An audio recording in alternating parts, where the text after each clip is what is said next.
அனைத்து கனகம்பட்டி குடும்ப உறுப்பினர்கள் அனைவருக்கும் வணக்கம்.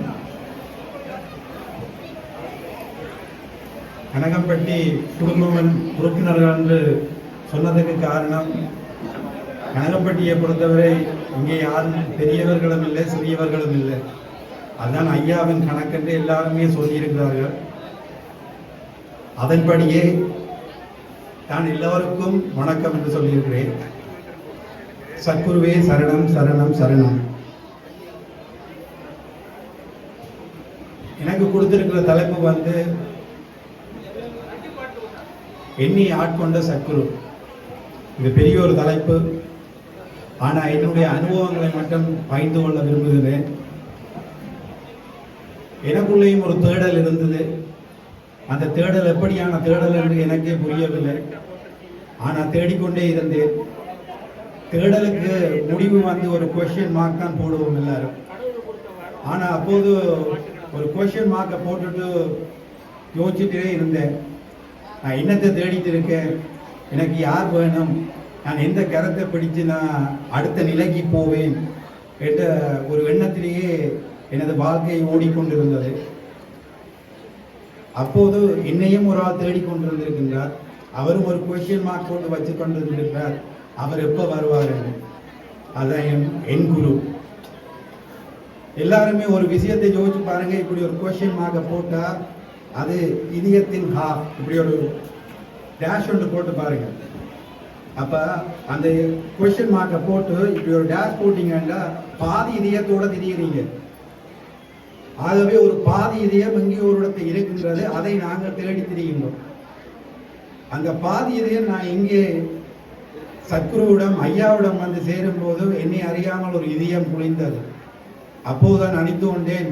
அந்த கொஸ்டின் மார்க்கின் அடுத்த மார்க் இந்த வளத்தில் மற்ற கொஸ்டின் மார்க்கை போட்டீங்கன்னா ரெண்டையும் நினைச்ச இதயம் மாறி இருக்கு.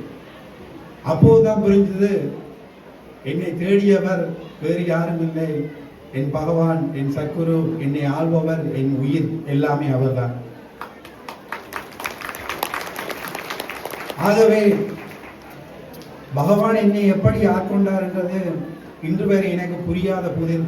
ஆனால் இந்த மேடையில் நான் நிற்பதற்கு காரணம் அவர் என்னை ஆட்கொண்டார் என்பது மட்டும்தான் மெய். நான் எங்கேயோ பிறந்து எங்கேயோ வளர்ந்து இன்றைக்கு கனகம்பட்டியில உங்கள் முன்னே நிற்கிறேன் என்றால் அதற்கு காரணம் சத்குரு பகவான் ஒருத்தரே, வேறு எதுவுமே இல்லை. ஆகவே எல்லாரும் பௌர்ணமி பூஜை, அமாவாசை பூஜை, புனர்பூஜை பூஜை, எத்தனையோ பூஜைகள் எல்லாம். ஆனா நான் இங்கே கனகம்பட்டிக்கு வந்திருக்கிறது மொத்தம் 5 தடவை. ஆனா அந்த 5 தடவைக்குள்ள எனக்கும் ஐயாக்கும் நடந்த உரையாடல், நான் சொல்வது உரையாடல் என்றால் உணர்வு பூர்வமானது. நீங்க உங்கள் மனசிலே ஒரு விஷயத்தை நினைக்கும் போது அங்கிருந்து ஒரு பதில் வரும். அது உங்கள் மனது எப்படி இருக்கிறதோ அதை வைத்துத்தான் அங்கிருந்து பதிலும் உங்களுக்கு கிடைக்கும். நான் ஒரு முறையும் என்னிடம் கேள்விகள் இருக்கும். அதை ஒவ்வொரு முறையும் நான் ஐயாவுடன் கேட்கும் போது சரியான பதில் கொடுப்பார், உணர்வு பூர்வமாக கொடுப்பார். ஆனால் அது சில காலங்கள் கழித்து அது நடக்கும் போது அவர் கூறியதும் அன்று நடந்து முடிந்த விஷயமும் சரியாக இருக்கும். அப்போதுதான் நான் நினைச்சேன், இது எல்லாமே நடத்துகிற நாடகம் முழுக்க எமது சத்குருவின் நாடகமே. ஆகவே நாங்கள் முழுமையாக ஐயாவை நம்ப வேண்டும், பக்தியாக அல்ல, பாசத்துடன் நம்ப வேண்டும். ஐயா மேல நீங்க எவ்வளவு பாசம் வைக்கிறீங்களோ அவ்வளவுக்கு அவர் 100 மடங்கு பாசம் உங்களுக்கு கொடுப்பார்.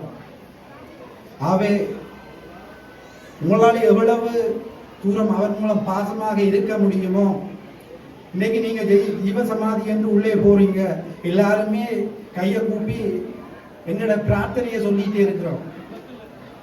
எனக்கு அது வேணும், எனக்கு இது வேணும், அது வேணும், இது வேணும், நான் அடுத்த லெவலுக்கு போகணும். தயவு செய்து 6 மாத இன்றிலிருந்து ஐயனிடத்தை போன உடனே முதலாவது கேளுங்க, ஐயா எப்படி இருக்கிறீங்க, சௌக்கியமா இருக்கிறீங்களா, சுகமா இருக்கிறீங்களா, என்று ஒரு வார்த்தை கேளுங்க. அவர் திருப்பி உங்களுக்கு பதில் சொல்லுவார், நிச்சயமாக சொல்லுவார், உறுதியாக சொல்லுவார். அது உங்கள் மனம் அந்த இடத்திலே உங்களை அறியாம ஒரு ஐஸ் மாதிரி குளிரும். உங்களோட இதயத்தில் ஐஸ் பட்டால் எப்படி இருக்குமோ அதை மாதிரி உங்கள் இதயம் குளிரும். அப்போது புரிய வேண்டியது, ஐயா உங்களை சுகம் கேட்கிறார் என்பதை நீங்கள் புரிந்து கொள்வீர்கள். நாம எல்லா கோயிலுக்கும் போற மாதிரி போய் கையை தூக்கிட்டு எல்லாத்தையும் கேட்கிறோம், தொடர்ந்து கேட்டுட்டே இருக்கிறோம். ஆனா இந்த கோயிலை பொறுத்த வரைக்கும், இந்த திருத்தலத்தை பொறுத்த வரைக்கும் இது அழைக்கப்படும் திருத்தலம். அழைக்கப்படும் திருத்தலம் என்றால் எல்லாருக்கும் புரியும் என்று நினைக்கின்றேன். அழைப்பிதழ் உங்களுக்கு அனுப்பப்பட்டே நீங்கள் இங்கே வருகிறீர்கள். உங்களுக்கு அழைப்புதல் இல்லாமல் நீங்கள் யாரும் இங்கு வரவில்லை. அதற்காக உங்களுக்காக நீங்க நினைக்க கூடாது, உங்களுக்கு 10 லட்சம் ரூபாய் கொடுத்துத்தான் அவருக்கு கூப்பிடணும் என்று. அழைப்பிதழ் எப்படி வரும் என்றால் ஒரு துன்பம் மூலம் வரும். அந்த துன்பத்துக்கு விட இங்கு உண்டு. அவை அந்த அழைப்பிதழை நீங்கள் கொண்டு இங்கு வந்துட்டாலே உங்களுடைய காரியம் அனைத்தும், அவர் உங்களை என்னத்துக்கு கூப்பிடுகிறார் என்றால் உங்களுடைய பாசம் அவருக்கு தேவைப்படுகிறது.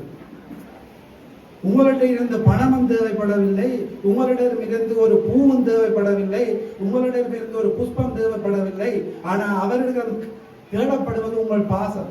அதற்காகத்தான் உங்களுக்கு அழைப்புதல் கொடுக்கப்பட்டு உங்களை கூப்பிட்டு இருக்கிறார். ஆகவே அந்த அழைப்புதலோட நீங்க அங்க முன்னுக்கு போய் நிற்கும் போது, வந்துட்டியா, நான் தானே உன்னை கூப்பிட்டேன், அது அவரே பேசுவார், அது உங்களுக்கு புரியும். அதான் முதலே நான் சொன்னேன், நீங்க அவர்கிட்ட போய் நிற்கும் போது உங்களை எல்லாருமே சொல்வாரு, நான் ஏதோ இங்க வந்தேன், என்னுடைய இதயம் ஒரு மாதிரி இருந்துச்சு. அதான் நீங்க போட்ட குவெஸ்டியன் மார்க்ல இங்க வந்திருப்பீங்க, அவர் ஒரு குவெஸ்டியன் மார்க் வச்சிருந்திருப்பாரு. அந்த 2 இழையும் போது இதயம் ஆகிறது, அப்போதுதான் நீங்க குளிரப்படுகிறது. ஆகவே நாங்கள் இங்கு அழைக்கப்பட்டு வந்திருக்கின்றோம். அவருக்கு எதை கொடுக்க வேணும், எப்படி கொடுக்க வேணும், எவ்வளவு காலத்துக்கு பிறகு கொடுக்க வேணும், இந்த மண் என்று சொல்வது இந்த உடலை எப்படி பதப்படுத்த வேண்டும் என்றது அவருக்கு தெரியும். நாம் எவ்வளவு பாவம் செய்திருப்போம், எவ்வளவு துன்பம் செய்திருப்போம், இப்பவும் செய்து கொண்டிருப்போம், அது நமக்கு தெரியாது. ஆனா எல்லோரும் நாம நினைத்துக் கொள்வது ஒரு விஷயம், நாம நல்லவர்கள், நாம் எப்போதும் யாருக்கும் துன்பம் செய்யாதவர்கள். இதைத்தான் எல்லோருமே எங்கள் மனதுக்குள் நினைத்து வாழ்ந்து கொண்டிருக்கின்றோம். ஆகவே எங்களை பதப்படுத்துவதற்காகத்தான் அவர் எங்களை அழைத்திருக்கின்றார். ஆகவே அவர் எங்களை முதல் பதப்படுத்தும் போது, இப்போ ஒரு தரையை பதப்படுத்தும் போது எத்தனை மெஷினரி அதுக்கு மேல ஓடி ஓடி ஓடி ஓடி அதை பதப்படுத்தும். அப்ப எவ்வளவு வேதனை அந்த மண்ணுக்கு இருக்கு. அது மாதிரி எங்களை ஐயா பதப்படுத்தும் போது, எங்களுக்கு மேலே மெஷினரி ஓடும் போது இன்னும் துன்பங்கள் கூட்டப்படும். ஆகவே அதை நாம் கொஞ்சம் உணர வேண்டும். இது ஐயா பதப்படுத்தும் நேரம், நாமல் திடமாக இங்கேயே இருக்கணும் என்று. இதை விட்டு நாம எங்கள் மனதிலே சில தவறுதலான, இது நாம் தவறான இடத்துக்கு வந்து விட்டோமோ, எங்களுக்கு துன்பம் அதிகமாகிறது, ஆகவே வேறு இன்னொரு இடத்துக்கு போவோமோ என்று நினைப்பது, அது உங்களை பொறுத்தது. பதப்படுத்தும் போது நிச்சயமாக துன்பம் இருக்கும், நோய் இருக்கும், அதை தாங்க வேண்டியது உங்கள் பொறுப்பு. அவ்வளவு துன்பத்தையும் நீங்கள் தாண்டி ஒரு கரை கடக்கும் போது ஒரு இன்ப பெருக்கு இருக்கு. அந்த இன்ப பெருக்கு உங்களை ஆட்கொள்ளும்.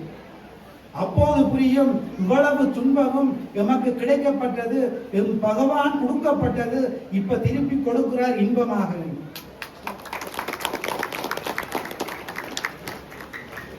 அந்த துன்பத்தை கொடுத்ததுக்கு காரணம் ஒன்று என்னென்றால், எம்மிடம் பொறுமை இல்லை. எங்களிடம் நிறைய பொறுமை தேவைப்படுகிறது.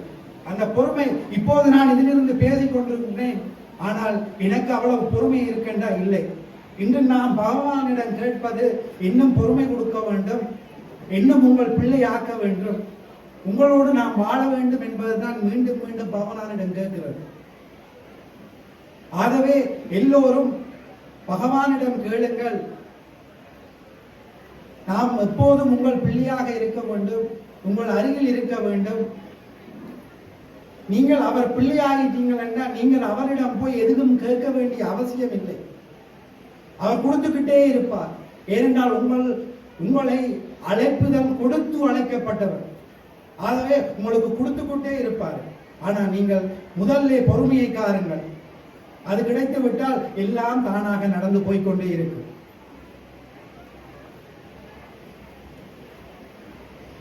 அடுத்தது என் வாழ்க்கையில் சில அனுபவங்கள், அதை உங்களுடன் பகிர்ந்து கொள்ள விரும்புகின்றேன். அது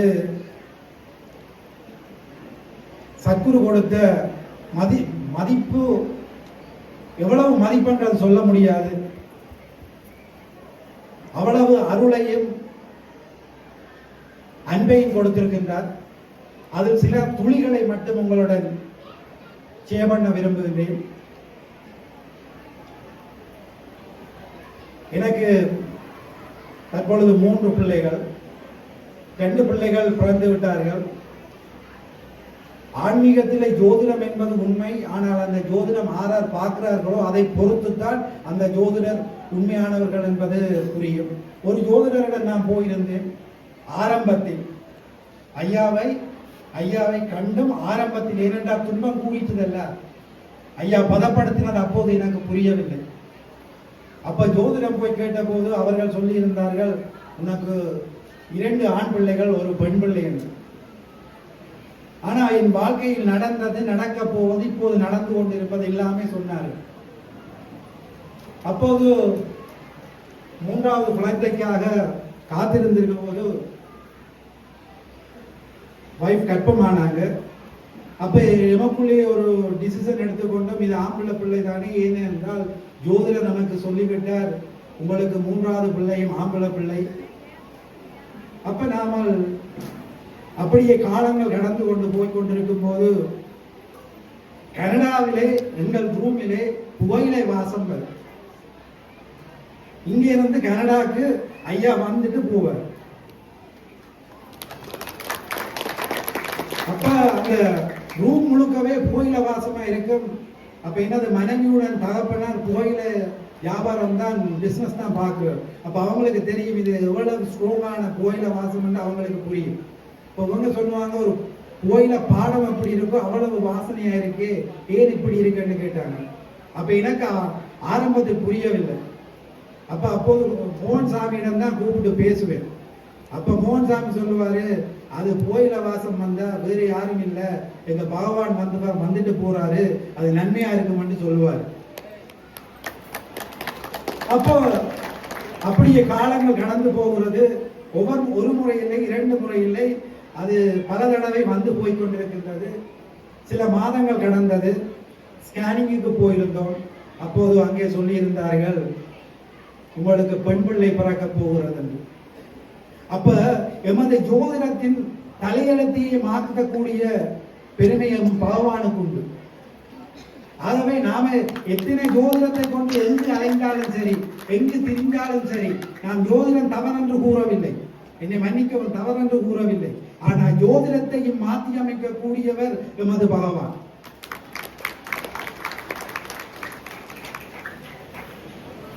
ஆகவே காலங்கள் கடந்து போகும்போது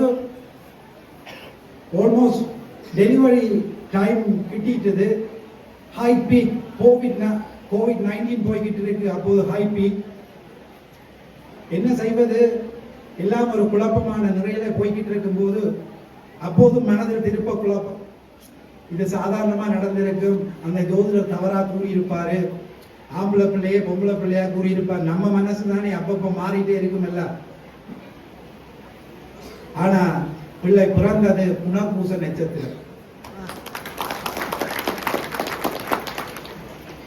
அப்போதுதான் பகவான் மீண்டும் நிரூபித்து காட்டினார், ஏய் முட்டாள் பயலே, உனக்கு எப்போது கூறினா புரியாது, உனக்கு கொடுத்திருக்கிறது நான் தான். அதனால்தான் புனர்பூச நட்சத்திரத்தை உனக்கு குழந்தை பாக்கியத்தை கொடுத்திருக்கிற உன் பிள்ளை. ஆனா என் பிள்ளை பிறந்து அப்பா அம்மா என்ற வார்த்தையை அடுத்து சொல்லை தவிர அடுத்து கூப்பிட்டது ஐயா ஐயா ஐயா ஐயா ஐயா ஐயா. இல்ல கணக்கர் அந்த வீடியோ பார்த்திருப்பீங்க, இல்லாட்டி யூடியூப்ல இருக்கு, பேஸ்புக்ல இருக்கு, போய் தேடி பாருங்க. எப்படி ஐயா கொடுத்த செல்வம் எப்படி ஐயா ஐயா ஐயா என்று கூப்பிடுறது. அதுல இருந்து நம்ம பக்தியை விட என் மகளின் இப்பொழுது மகளுக்கு 3 வயசு, அவங்களுடைய பக்தி ரொம்ப பெரியது. காலையில 2 மணிக்கு நம்ம டைமிங் வித்தியாசம் இருக்கு. காலையில ஏலியா ஒழுங்கிடுவாங்க, வேக்கப் பண்ணிடுவாங்க. வந்தா சக்குரு ஐயாட்ட பீடத்துக்கு தான் கூட்டிக் கொண்டு வர சொல்லுவாங்க. கூட்டிக் கொண்டு வந்தா பின்னுக்கு ஒரு 5 மினிட்ஸ் உட்கார சொல்லுவாங்க. நானும் அவங்களோட சேர்ந்து உட்காருவேன். பிறகு சொல்லுவாங்க இல்ல முன்னூறு கூட்டிட்டு போக சொல்லுவாங்க. இல்லம்மா போவோம், இல்ல கூட்டிட்டு போக சொல்லுவாங்க. கூட்டிட்டு போனா திரும்ப அதுல ஒரு 2-3 மினிட்ஸ் உட்கார்ந்து இருப்பாங்க. ஆனா பூஜை தொடங்க ஆரம்பிக்கும், அம்மா இருப்போமா, இல்ல நாம போயிடுவோம்ன்றவாங்க. இது ஐயாக்கும் நம்ம பாப்பாக்கும் உள்ள தொடர்புன்றது எனக்கு என்னன்னு புரியவில்லை. ஆனா அவங்க ஏதோ பேசி கொள்றாங்க. ஏனென்றா அவங்களுடைய முடி வந்து ஐயாக்காக ஐயாண்ட கோயில வச்சுதான் ஐயாக்கு முடி காணிக்க கொடுக்கணும்னு நான் நினைச்சிருந்தேன். ஆனா பாப்பாக்கு ஆல்மோஸ்ட் இவ்வளவு இடத்துக்கு கிட்ட முடி இருக்கு, லோங் முடி. அப்ப என் மனசுல நினைச்ச ஐயாட்ட கொண்டு வந்து இந்த முடிக்காணிக்கா கொடுத்தா அது குப்பையில போட்டுருவாங்க, பழனியில கொண்டு போய் பழனியில மொட்டை போடுவோம், அங்க அது பணமா எடுத்து ஏதாவது ஜூஸ் பண்ணுவாங்க எல்லாம் லோங் முடி எல்லாம் என் மனசுல நினைச்சேன். 2 டேஸ் கழிச்சு யாருக்கும் தெரியாது, பாப்பா சீசர் எடுத்துட்டு போய் தன்னை முடிய தானே வெட்டி கொண்டாங்க. கத்திரிக்கோள் எடுத்து தன்னை முடிய தானே வெட்டி கொண்டாங்க. எனக்கு ஒண்ணுமே புரியல, ஏன் இப்படி பண்ணினாங்க.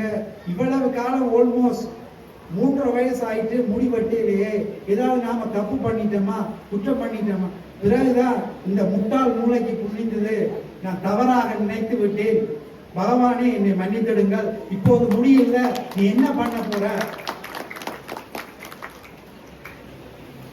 நேற்று தான் பாப்பாக்கு பகவான்கிட்ட முடிக்காணிக்க கொடுத்தோம். ஆகவே பகவான் வந்து எதையும் சூட்சமாகவும் செய்வார், உங்களுக்கு புரியும்படியும் செய்வார். அதை நீங்கள் எப்படி அவர் மீது நம்பிக்கை வைத்திருக்கிறீர்களோ அதை பொறுத்தே அதன் ரிசல்ட்ஸ் உங்களுக்கு கிடைக்கும். அடுத்தது இன்னொரு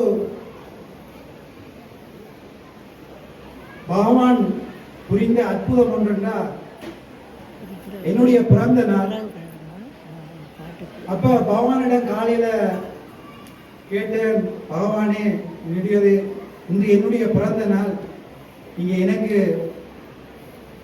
எப்படி ஆசீர்வாதம் தருவீங்க என்று கேட்டுட்டு நான் வேலைக்கு புறப்பட்டுட்டேன். ஒரு 2-3 ஹவர்ஸ் கழிச்சு வீடியோ கால்ல வைஃப் கூப்பிட்டாங்க. நம்ம நாட்டில் அந்த நேரத்தில் -4 டிகிரி, இங்கத்த வெதர் ஆல்மோஸ்ட் இப்போ 30-36, அங்க -4 டிகிரி. -4 டிகிரியில ஒரு 20 காக்கா வந்துச்சு. காக்கா வந்து பால்கனியில இருந்து பார்த்துட்டே இருக்கு. அப்ப வைஃப் கொண்டு சென்று சாப்பாடு வைத்தாங்க. வடிவாக சாப்பிட்டு புறப்பட்டு போயிட்டாங்க. அப்போதுதான் நினைச்சேன், பகவான் அதற்கு பிறகு இதுவரை காலமும் அவ்வளவு காக்கா நம்ம வீட்டுக்கு வந்ததில்லை. அதுவும் நம்ம நாட்டுல காக்காவா ஒரு காக்காவை காண்றதுனாலே ரொம்ப சமரா இருக்கணும். சமரன்னா நல்ல ஹொட்டான டைமா இருக்கணும்.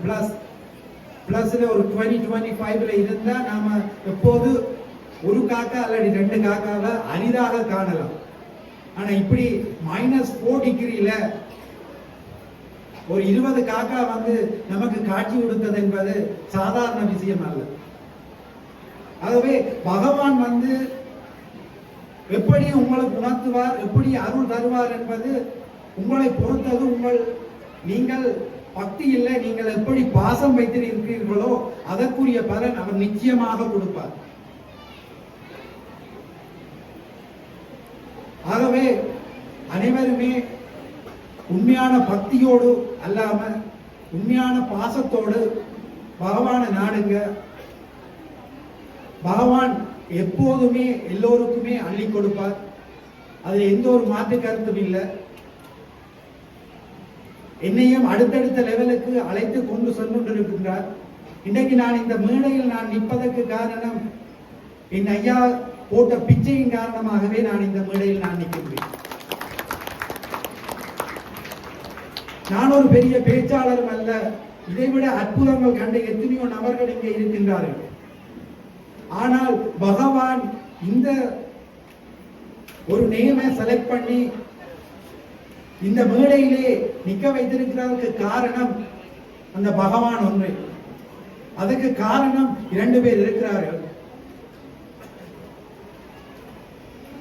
இருந்தாலும் அவங்களுக்குள்ளே ஊடுருவி அந்த பகவான் நம்மளை இந்த மேடையிலே நிக்க வைத்திருக்கிறார். உங்களுக்கு முன்னாலே இப்படி பேசுவதற்கு ஒரு சந்தர்ப்பத்தை கொடுத்திருக்கிறார் பகவான். ஆகவே பகவானுக்கு 1000 கோடி நன்றிகளை கூறி அடுத்தடுத்து பேசவும் இருக்கிறார்கள். ஆகவே இத்துடன் விடைபெற்றுக் கொள்கின்றேன். இன்னொரு முக்கியமான விஷயத்தை கூறி நிறைவு சேர்க்கின்றேன். எல்லோருமே இப்போது பச்சை வேட்டி கட்டுகின்றோம். நான் உணர்வது என்னென்னா, ஐயா கட்டிய பச்சை வேட்டி ஐயா கட்டியது வெளியே, ஐயா கட்ட சொல்றது உள்ளே. பசுமையாக்குங்கள் இதயத்தை என்கின்றார். அந்த பையக்குள்ள இதுக்குள்ள இருக்கிறதை அதுக்க போட சொல்றார். இங்கே இருக்கிறதை எடுத்து அந்த பையனுக்கு போடுங்கன்னு தான் சொல்றாரு என்று எனக்கு உணர்த்துறார். ஆனா சில கட்டத்தில் பார்க்கும்போது மனதுக்கு ரொம்ப கஷ்டமா இருக்கிறது. அங்க இருக்கிறதை எடுத்து இங்கே போடுகிறாரு. அந்த பாக்கெட்ல இருக்கிறதை எடுத்து இங்கே போட்டு. ஆகவே பகவானிடம் என்றும் உண்மையாக இருப்போம், சத்தியமாக இருப்போம், அன்பாக இருப்போம். பகவான் எப்போதும் நீங்கள் எல்லோரும் பகவானால் அழைக்கப்பட்டவர்கள். ஆகவே பகவான் உங்களுக்கு நிச்சயமாக ஆரம்பத்தில் துன்பமாக இருந்தாலும் அது இன்பமாகவே மட்டுமே முடியும் என்று கூறி நன்றி சொல்லி விடைபெறுகிறேன். நன்றி, வணக்கம்.